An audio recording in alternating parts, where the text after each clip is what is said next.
പവിത്രത്തിൻ്റെ ഇനി വരാൻ പോകുന്ന ഒരു അടിപൊളി അപ്കമിങ് എപ്പിസോഡ് റിവ്യൂ ആണ് പറയുന്നത്. അങ്ങനെ വേദയുടെ അച്ഛൻ ഒരു അപകടത്തിൽ പെടുന്നത് കൊണ്ട് തന്നെ വേദയുടെ അച്ഛൻ്റെ ജീവൻ രക്ഷിക്കാൻ വേണ്ടിയിട്ട് വേദ വിക്രത്തിനോടൊരു സഹായം തേടും. എന്നാൽ തൻ്റെ അച്ഛനെ ഞാൻ രക്ഷിക്കാമെന്നും അതിനിടയിൽ തന്നെ വിക്രം വേദയ്ക്ക് മുന്നിൽ ഒരു കണ്ടീഷൻ വെക്കുന്നുണ്ട്. നിന്റെ അച്ഛനെ ഞാൻ രക്ഷിക്കാം, പക്ഷേ നിന്റെ അച്ഛനെ രക്ഷിച്ചതിന് ശേഷം പിന്നെ നീ ഒരു നിമിഷം പോലും എൻ്റെ വീട്ടിൽ നിൽക്കരുത് എന്നായിരിക്കട്ടോ വിക്രമിൻ്റെ നിബന്ധന. എന്നാൽ തൻ്റെ സ്വന്തം അച്ഛൻ്റെ ജീവൻ രക്ഷിക്കാൻ വേണ്ടിയിട്ട് വേദ അതിന് സമ്മതിക്കും.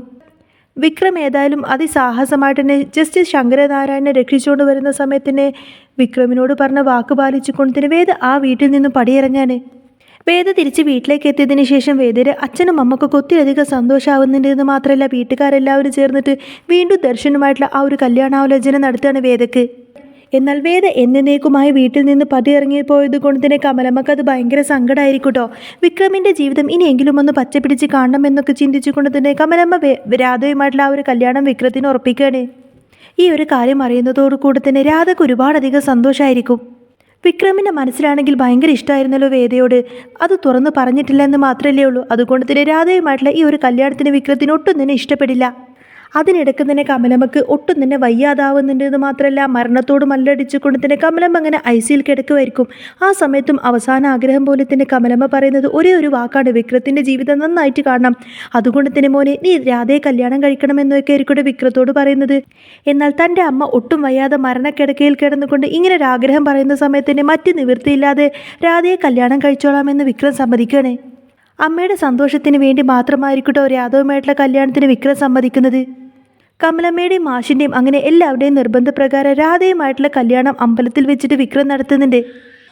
വേദയുടെയും വിക്രത്തിൻ്റെയും കല്യാണം ഒരേ അമ്പലത്തിൽ വെച്ച് തന്നെ ആയിരിക്കട്ടോ നടക്കുന്നത്. വേദ ദർശനുമായിട്ടുള്ള കല്യാണം അതുപോലെ തന്നെ രാധ വിക്രവുമായിട്ടുള്ള കല്യാണം ഒരേ അമ്പലത്തിൽ വെച്ചായിരിക്കും നടക്കുന്നത്. എന്നാൽ ചങ്ക് തകർന്ന് ഭയങ്കര സങ്കടപ്പെട്ടുകൊണ്ടായിരിക്കും വിക്രം നിൽക്കുന്നത്. വിക്രമിൻ്റെ മനസ്സിൽ എന്നും വേദയോടൊരു പ്രത്യേക ഇഷ്ടമായിരിക്കും. ഒരിക്കലും മറ്റൊരു പെണ്ണിനും ആ സ്ഥാനം തൻ്റെ മനസ്സിൽ കൊടുക്കാൻ കഴിയില്ല എന്ന കാര്യമൊക്കെ വിക്രം മനസ്സിലാക്കിയിട്ടുണ്ടാവും. രണ്ടുപേരുടെയും താലികെട്ട് ഒരേ അമ്പലത്തിൽ വെച്ച് നടത്താനായിരിക്കട്ടെ ഇവർ തീരുമാനിച്ചു വെച്ചേക്കുന്നത്. എന്നാൽ ദർശൻ്റെ പെണ്ണായിട്ട് വേദ ഒരുങ്ങിക്കഴിഞ്ഞു എന്നറിഞ്ഞതോടുകൂടി തന്നെ വിക്രത്തിൻ്റെ ചങ്കങ്ങ് തകർന്നു പോവും. അവിടെ വെച്ച് അമ്പലത്തിൽ വെച്ച് തന്നെ വേദ വിക്രമിനെ കാണുന്നുണ്ട്. വിക്രം വേദയെ കണ്ടതോടുകൂടെ തന്നെ തൻ്റെ മനസ്സിൽ ഭാര്യസ്ഥാനം കൊടുത്തേക്കുന്നത് വേദക്കാണെന്നും ഒരിക്കലും വേദയല്ലാതെ മറ്റൊരു പെണ്ണിനെ തനിക്ക് സങ്കല്പിക്കാൻ പോലും കഴിയില്ല എന്ന് മനസ്സിലാക്കിക്കൊണ്ട് തന്നെ വിക്രം ഏതായാലും അവിടെ വെച്ച് വീണ്ടും വേദയുടെ കഴുത്തിൽ താലി കെട്ടുന്നുണ്ട്. അങ്ങനെ അവർ രണ്ടുപേരും മനസ്സറിഞ്ഞ് സ്നേഹത്തോടു കൂടെ തന്നെ താലി കെട്ടിയതിന് ശേഷം പിന്നീട് അങ്ങോട്ടേക്ക് മനസ്സ് നിറഞ്ഞ് സന്തോഷത്തോടു കൂടി ആയിരിക്കട്ടെ രണ്ടുപേരും ജീവിക്കുന്നത്. എന്നാൽ അവിടെ വെച്ചിട്ട് ഒട്ടും സഹിക്കാൻ കഴിയാതെ രാധ ചങ്ക് തകർന്നു പോകുന്നുണ്ടെന്ന് മാത്രമല്ല സങ്കടപ്പെട്ട് തിരിച്ച് വീട്ടിലേക്ക് പോവേണ്ട ഒരു അവസ്ഥ വരാട്ടോ രാധക്ക്. വിക്രത്തിൻ്റെ പേരിൽ കമലമ്മ രാധക്ക് കൊടുത്ത ആ ഒരു വാക്ക് പാലിക്കാൻ പറ്റാത്തത് കൊണ്ട് തന്നെ കമലമ്മക്ക് ഭയങ്കര സങ്കടമായിരിക്കും. വേദ വീണ്ടും വിക്രത്തിൻ്റെ ജീവിതത്തിലേക്ക് കടന്നു വന്നത് ഒട്ടും തന്നെ ഇഷ്ടപ്പെടുന്നില്ലട്ടോ കമലമ്മക്ക്. അതുകൊണ്ട് തന്നെ പിന്നീട് അങ്ങോട്ടേക്കുള്ള ജീവിതത്തിൽ വേദയുടെ ഏറ്റവും വലിയ ശത്രുവായിരിക്കും കമലമ്മ. എന്നാൽ പരസ്പരമുള്ള ആ ഒരു ഇഷ്ടം മനസ്സിലാക്കിക്കൊണ്ട് തന്നെ വിക്രം വേദയുടെ കഴുത്തിൽ താലി കെട്ടിയത് കൊണ്ട് തന്നെ പിന്നീട് അങ്ങോട്ടേക്ക് വിക്രം ഒരുപാടധികം സ്നേഹിക്കാൻ തുടങ്ങാട്ടോ വേദയെ. വേദയും ഇതുപോലെ വിക്രമിൽ നിന്നും ഒരുപാടധികം സ്നേഹം ആഗ്രഹിച്ചതാണെങ്കിലും ഈ ഒരു കല്യാണം ഇങ്ങനെ രീതിയിൽ നടന്നതുകൊണ്ട് തന്നെ ഈ ഒരു കല്യാണം ഇവരുടെ ഒരു ബന്ധം ആരും തന്നെ വീട്ടിൽ അംഗീകരിക്കുന്നുണ്ടാവില്ല. എന്നാൽ ശ്രീജയ്ക്ക് മാത്രം ഈ ഒരു ബന്ധം ഭയങ്കര സന്തോഷമുള്ളതായിരിക്കും. വിക്രമിൻ്റെ മനസ്സിൽ വേദിയോട് ഒരുപാടധികം ഇഷ്ടമായിരിക്കും. ഒരു നിമിഷം പോലും വേദയെ കാണാൻ പറ്റില്ല എന്നൊരവസ്ഥയിൽ വരെ എത്തിയിട്ടുണ്ടാവട്ടെ വിക്രം. അങ്ങനെ വേദയ്ക്കുള്ളൊരു സമ്മാനമായിട്ടായിരിക്കും അന്ന് രാത്രി വിക്രം വീട്ടിലേക്ക് കയറി വരുന്നത്. വേദയ്ക്ക് സ്പെഷ്യലായിട്ടുള്ളൊരു മോഡേൺ നൈറ്റി ആയിരിക്കട്ടെ വിക്രം സമ്മാനമായിട്ട് കൊണ്ടുവന്നേക്കുന്നത്. ഇതും കണ്ടുകൊണ്ട് തന്നെ വേദ ചോദിക്കുന്നുണ്ട് എന്താ വിക്രം ഇതെന്ന് ചോദിക്കുന്ന സമയത്തിന് വിക്രം പറഞ്ഞത് ഇത് നിനക്കുള്ളൊരു ഗിഫ്റ്റാണ്, എന്താണെന്ന് ചോദിക്കുന്ന സമയത്തിന് നീ അതൊന്ന് തുറന്നു നോക്കൂ എന്ന് പറയും. ഞാൻ ഒരുപാട് ഇഷ്ടത്തോടു കൂടെ തന്നെ എൻ്റെ ഭാര്യയ്ക്ക് വേണ്ടി വാങ്ങിച്ചതാ, താൻ അതൊന്ന് തുറന്നു നോക്കുമെന്ന് പറയുന്ന സമയത്തിന് വേദ തുറന്നു നോക്കുന്ന സമയത്തിന് ഞെട്ടിപ്പോവട്ടോ. കാരണം ഒരു മോഡേൺ നൈറ്റി ആയിരിക്കും വിക്രം കൊണ്ടുവന്ന് കൊടുത്തേക്കുന്നത്. ഇത് കണ്ടുകൊണ്ടതിന് വേദ ചോദിക്കുന്നത് ഇതെന്താ നൈറ്റിയോ, ഞാനതിന് നൈറ്റിയൊന്നും ഇടാറില്ലല്ലോ എന്ന് പറയുന്ന സമയത്തിന് വിക്രം പറയുന്നുണ്ട് അതെ നീ ഇതിട്ട് പുറത്തേക്കൊന്നും പോവണ്ട, നമ്മുടെ ബെഡ്റൂമിൽ മാത്രം നീ ഇത് ഇട്ടാൽ മതി, നീ ഇതൊന്ന് ഇട്ടിട്ട് വന്ന് ഞാനൊന്ന് കാണട്ടെ എന്ന് പറയുന്ന സമയത്തിന് വേദ പറയുന്നുണ്ട് വേണ്ട വിക്രം ഇതൊന്നും ഞാൻ ഇടില്ല, ഇങ്ങനെയൊന്നും എനിക്ക് ഇഷ്ടമല്ല എന്ന് പറയുന്ന സമയത്തിന് വിക്രം പറയുന്നുണ്ട് അതെ അതൊന്നും പറഞ്ഞാൽ പറ്റില്ല, എൻ്റെ ഭാര്യ എങ്ങനെയൊക്കെ ഇട്ട് നടക്കണമെന്ന് എനിക്കൊന്ന് കാണണമല്ലോ, നീ ഇത് ഈ വേഷത്തിൽ കാണാൻ വേണ്ടിയിട്ടുള്ള ആഗ്രഹം കൊണ്ടല്ലേ ഞാനിത് വാങ്ങിച്ചത്, നീ ഏതായാലും ഇതൊന്ന് ഇട്ടുകൊണ്ട് വാ ഞാനൊന്ന് നോക്കട്ടെ എന്ന് പറയുന്ന സമയത്തിന് വേദക്ക് അങ്ങ് നാണം വരികയാണ്. വേദ പറയുന്നുണ്ട് അങ്ങനെയാണെങ്കിൽ വിക്രം കണ്ണടച്ച് നിൽക്കുക, ഞാനൊന്ന് ശ്രമിക്കാമെന്നൊക്കെ പറയും. അപ്പോഴേക്കും വിക്രം പറയുന്നുണ്ട്, അയ്യടാ ഞാൻ പോകുന്നില്ല, ഞാൻ ഇവിടെ തന്നെ നിൽക്കുള്ളൂ, പക്ഷേ ഞാൻ നിന്റെ ഭാഗത്തേക്കൊന്നും നോക്കുന്നില്ല, ഞാൻ എന്തേ തിരിഞ്ഞു നിൽക്കാമെന്ന് പറയുന്ന സമയത്തും വേദ അതിനെ സമ്മതിക്കില്ല. അപ്പോൾ വിക്രം പറയുന്നുണ്ട്, എന്തായാലും നീ ഇവിടെ നിന്നും എങ്ങോട്ടും പോവേണ്ട, ഇവിടെ നിന്ന് തന്നെ നീ നിന്റെ ഡ്രസ്സ് മാറ്റിയാൽ മതി, ഒരു കാര്യം ചെയ്യാം, ഞാനിതേ ഈ തുണി പിടിച്ചിട്ട് ഇങ്ങനെ നിൽക്കാം, എന്നിട്ട് മാറ്റാമെന്ന് പറയുന്ന സമയത്തും വേദ പറയുന്നുണ്ട്, അയ്യടാ അതൊന്നും വേണ്ട, വിക്രം പയ്യെ എന്നെ നോക്കാനല്ലേ, ഒരു കാര്യം ചെയ്യാം, ഈ തുണി കൊണ്ട് ഞാൻ കണ്ണ് കെട്ടാമെന്നൊക്കെ പറഞ്ഞുകൊണ്ടിട്ട് വേദ വിക്രത്തിൻ്റെ കണ്ണങ്ങ് കെട്ടിക്കൊടുക്കുകയാണ്. എന്നിട്ട് കൈ അങ്ങ് പുറകേക്ക് കെട്ടിപ്പിടിക്കാൻ പറയാട്ടോ. അങ്ങനെ വിക്രം കണ്ണും കെട്ടിയിട്ട് കൈയും പുറകേക്ക് കെട്ടിപ്പിടിക്കുന്ന സമയം കൊണ്ട് തന്നെ വേദ ഏതായാലും വിക്രം കൊണ്ടുവന്ന് കൊടുത്തേക്കുന്ന ആ ഒരു മോഡേൺ നൈറ്റി അങ്ങിടും. വിക്രം കണ്ണ് കെട്ടിയിരിക്കുന്ന ആ ഒരു സമയത്ത് വേദ ഏതായാലും പോയിട്ട് ആ ഒരു ഡ്രസ്സൊക്കെ മാറ്റി വരുന്നുണ്ട് കേട്ടോ. വിക്രം കൊണ്ടുവന്ന് കൊടുത്തേക്കുന്നത് നല്ല മോഡേൺ ആയിട്ടുള്ള നല്ല ഭംഗിയുള്ള കളറിലൊരു നൈറ്റി ആയിരിക്കും. ആ ഒരു നൈറ്റി ഇടുന്ന സമയത്തിന് ഒരുപാടധികം ഇഷ്ടപ്പെടുകയാണ് വേദക്ക്. വേദ അത് ഇട്ട് വന്നതിന് ശേഷം വിക്രമിനോട് പറയുന്ന സമയത്തിന് വിക്രം ആ ഒരു കണ്ണിൻ്റെ കെട്ടക്കഴിച്ച് നോക്കുന്ന സമയത്തിന് വിക്രമിന് ആകെ അങ്ങനെ ഞെട്ടിപ്പോവാണ്. കാരണം ആ ഒരു നൈറ്റിയിൽ അതീവ സുന്ദരിയായിട്ടായിരിക്കട്ടെ വേദ തൻ്റെ കൺമുന്നിൽ വന്ന് നിൽക്കുന്നത്.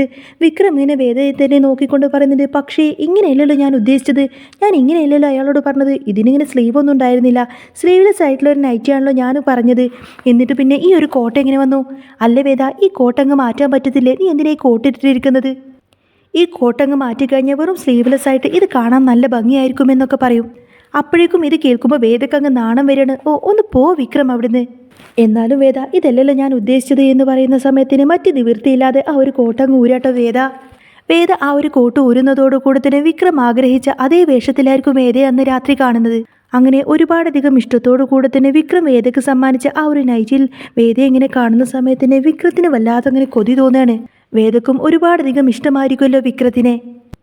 അങ്ങനെ അന്നത്തെ ആ ഒരു രാത്രി അവർക്ക് രണ്ടുപേർക്കും ജീവിതത്തിൽ മറക്കാൻ പറ്റാത്ത ഒരുപാടധികം നല്ല നിമിഷങ്ങൾ സമ്മാനിക്കുന്ന ഒരു രാത്രി തന്നെയായിരുന്നു അത്. ഏതായാലും അവരാഗ്രഹിച്ചതുപോലെ എല്ലാ അർത്ഥത്തിലും അവർ നല്ല രീതിയിൽ തന്നെ സന്തോഷിക്കുന്നുണ്ട്. അന്നത്തെ ആ ഒരു രാത്രിയിൽ തന്നെയായിരിക്കും വേദയും വിക്രവും എല്ലാ അർത്ഥത്തിലും ഭാര്യ ഭർത്താക്കന്മാരായിട്ട് ഒന്നിക്കുന്നത്. വേദ ഭയങ്കര സന്തോഷത്തിലായിരിക്കും. പിന്നീട് അങ്ങനെ പിറ്റേ ദിവസം രാവിലെ ആവുന്ന സമയത്തിന് വേദ ആ ഒരു നൈറ്റിയും ഇട്ടുകൊണ്ട് തന്നെയായിരിക്കും ഓർമ്മയില്ലാതെ നേരെ അടുക്കളയിലേക്ക് പോയിട്ട് ചായയൊക്കെ ചോദിക്കുന്നത്. വേദയാണെങ്കിൽ വിക്രമുമായിട്ട് പങ്കിട്ട് ഇന്നത്തെ ആ ഒരു രാത്രിയിലെ ഓർമ്മകളിലായിരിക്കും. അതുകൊണ്ട് തന്നെ ആ ഒരു ഡ്രസ്സൊക്കെ മാറ്റാൻ മറന്നിട്ടുണ്ടാവും. സ്ലീവ്ലെസ് ആയിട്ടുള്ള ആ ഒരു മോഡേൺ നൈറ്റി, അതും തൻ്റെ ശരീരത്തിനോട് ഇങ്ങനെ ഇഴുകി ചേർന്ന് നിൽക്കുന്ന ഒരു ഡ്രസ്സായിരിക്കുമല്ലോ അത്. എന്നിട്ട് വേദയുടെ ഈ ഒരു വേഷം കണ്ടിട്ട് മാഷും അതുപോലെ കമലമ്മയൊക്കെ ഇങ്ങനെ ഷോക്കായിട്ട് വേദയെ തന്നെ ഇങ്ങനെ നോക്കുമായിരിക്കും. വേദയാണെങ്കിൽ യാതൊരു കൂസലുമില്ലാതെ ഇന്നലെ രാത്രി നടന്ന സംഭവങ്ങളെല്ലാം ചിന്തിച്ച് ഒരു കൂസലുമില്ലാതെ ആ ഒരു ചായയും കുടിച്ചിട്ട് അവിടെ തന്നെ ഇങ്ങനെ നിൽക്കുമായിരിക്കും. വേദ ഇങ്ങനെ ചായ കുടിച്ചുകൊണ്ടിരിക്കുന്ന സമയത്തായിരിക്കും വിക്രം കുളിക്കാൻ വേണ്ടിയിട്ട് ഇങ്ങനെ താഴേക്ക് വരുന്നത്. പെട്ടെന്നായിരിക്കും വേദ ഇങ്ങനെ ആ ഒരു നൈറ്റിയും ഇട്ടുകൊണ്ട് അടുക്കളയിൽ നിന്ന് ചായ കുടിക്കുന്നതായിട്ട് വിക്രം കാണുന്നത്. വേദയെ ആ വേഷത്തിൽ അടുക്കളയിൽ വെച്ച് കാണുന്ന സമയത്തിന് വിക്രത്തിന് അങ്ങ് വല്ലാതാവുന്നുണ്ട്. വിക്രം ഇങ്ങനെ മനസ്സിൽ ചിന്തിക്കുന്നുണ്ട്, ഈശ്വര ഇവൾ ചിലപ്പോൾ ഓർമ്മയില്ലാതെ ഈ നൈറ്റിയും ഇട്ട് ഇങ്ങോട്ടേക്ക് വന്നതായിരിക്കും, ഇനിയിപ്പോൾ എന്ത് ചെയ്യുമെന്നൊക്കെ ഇങ്ങനെ ചിന്തിച്ചുകൊണ്ട് നിൽക്കുന്ന സമയത്തായിരിക്കും കേട്ടോ ശ്രീജിയുടെ മോൾ അങ്ങോട്ടേക്ക് വരുന്നത്. ശ്രീജിയുടെ മോൾ വന്നിട്ട് വേദയോട് പറയുന്നുണ്ട്, ആ ആൻറ്റി ഈ നൈറ്റി ഏതായാലും ആൻറ്റിക്ക് നന്നായിട്ട് ചേരുന്നുണ്ട്. അപ്പോഴേക്കും വേദ താങ്ക് യു എന്ന് പറയുന്നുണ്ടെങ്കിലും വേദക്ക് മനസ്സിലാവുന്നില്ല കേട്ടോ താൻ ഈ ഒരു നൈറ്റിയാണ് ഇട്ടിരിക്കുന്നത് എന്ന്. ഈ സമയത്ത് വിക്രം വന്നിട്ട് വേദയോട് ഇങ്ങനെ ആക്ഷനൊക്കെ കാണിച്ചു കൊടുക്കുന്നുണ്ട്. വിക്രം ഇങ്ങനെ ആക്ഷൻസൊക്കെ കാണിച്ചു കൊടുക്കുന്നുണ്ടെങ്കിലും വേദക്ക് അത് മനസ്സിലാവുന്നില്ല കേട്ടോ. ആ സമയത്തായിരിക്കും ശ്രീജിയുടെ മോള് വന്ന് ചോദിക്കുന്നുണ്ട്, ആൻറ്റി എനിക്കും ഇതുപോലെ നൈസായിട്ടുള്ള നല്ല സ്പണ്ണായിട്ടുള്ള ഒരു നൈറ്റി വാങ്ങിച്ചു തരുമോ എന്ന് ചോദിക്കും. അപ്പോഴായിരിക്കും വേദ തൻ്റെ നൈറ്റിയിലേക്ക് നോക്കുന്നത്. എന്നിട്ട് അയ്യോ ഷോ ഇത്ര നേരം ഞാൻ ഈ നൈറ്റി ഇട്ടിട്ടാണോ ഇത്ര നേരം ഇവിടെ വന്ന് നിന്നത്, ഈശ്വര ഇനിയിപ്പോൾ ഞാൻ എന്ത് ചെയ്യും എന്നൊക്കെ ചിന്തിച്ചുകൊണ്ട് തന്നെ ആകെ ചമ്മലോട് അങ്ങോട്ടും ഇങ്ങോട്ടും ഇങ്ങനെ പരക്കം പായാട്ടോ വേദ. അടുക്കളയിൽ നിന്ന് വേദ പെട്ടെന്ന് റൂമിലേക്ക് ഓടിപ്പോകുന്ന സമയത്തിന് വിക്രത്തിനെങ്ങ് തട്ടിത്തഴിഞ്ഞ് വീഴാൻ പോകുന്ന സമയത്തിന് വിക്രം ഇങ്ങനെ കൈകളിലേക്ക് കോരിയെടുക്കേണ്ട വേദനെ. അപ്പോഴേക്കും രണ്ടുപേരും പരസ്പരം ഇങ്ങനെ റൊമാൻറ്റിക്കായിട്ട് നോക്കി നിൽക്കുന്നുണ്ടെങ്കിലും പെട്ടെന്നായിരിക്കും വേദക്ക് അങ്ങ് ഓർമ്മ വരുന്നത്. വിക്രത്തിനെ അങ്ങ് തള്ളി നീക്കിക്കൊണ്ട് തന്നെ വേദ ഓടിയിട്ട് റൂമിലേക്ക് പോകും. എന്നാൽ ഇതെല്ലാം കണ്ടുകൊണ്ട് നിൽക്കുന്നുണ്ടായിരുന്നല്ലോ കമലമ്മയും മാഷും. വിക്രത്തിനാവട്ടെ എന്ത് ചെയ്യണമെന്നറിയാതെ തലകുനിച്ച് വിക്രം നേരെ ബാത്റൂമിലേക്ക് കുളിക്കാൻ കയറാണ്. അപ്പോഴേക്കും ശ്രീജയുടെ അടുത്ത് മോള് ചോദിക്കുന്നുണ്ട്, അല്ല ആൻറ്റി എങ്ങോട്ടേക്ക് ഓടിപ്പോകുന്നതെന്ന് ചോദിക്കുന്ന സമയത്തിന് ശ്രീജ പറയുന്നുണ്ട്, അതൊന്നുമില്ല മോളെ, മോള് പോയിട്ട് അച്ഛൻ്റെ അടുത്ത് മോളെ പല്ല് തേപ്പിച്ച് തരാൻ പറ. അപ്പോഴേക്കും അമ്മ മോൾക്ക് ഭക്ഷണം എടുത്ത് തരാമെന്നൊക്കെ പറഞ്ഞു കൊടുത്തിട്ട് ശ്രീജയുടെ മോളെ അവിടെ നിന്നങ്ങ് പറഞ്ഞു വിടുന്നുണ്ട്. എന്നാൽ ഇതെല്ലാം കാണുന്ന സമയത്തിന് കമലമ്മക്ക് ഉള്ളിൻ്റെ ഉള്ളിൽ ഭയങ്കര സന്തോഷമായിരിക്കും. കാരണം വേദയും വിക്രമും ഇത്രമാത്രം അടുത്തല്ലോ എന്നൊക്കെ ചിന്തിച്ചിട്ട്. വേദ ഏതായാലും ആകെ ചമ്മലോട് കൂടെ തന്നെയായിരിക്കും തൻ്റെ റൂമിലേക്ക് ചെല്ലുന്നത്. വേദ ആകെ ചമ്മിങ്ങനെ നിൽക്കുന്ന സമയത്തായിരിക്കും വിക്രം കുളിയെല്ലാം കഴിഞ്ഞിട്ട് അങ്ങോട്ടേക്ക് കയറി വരുന്നത്. വിക്രം വരുന്ന സമയത്തിന് വേദ നാണത്തോട് ഇങ്ങനെ തല താഴ്ത്തിയിരിക്കുന്ന സമയത്തിന് വിക്രം പറഞ്ഞിട്ട്, ഏതായാലും നിൻ്റെ നൈറ്റി അടിപൊളിയായിട്ടുണ്ട്.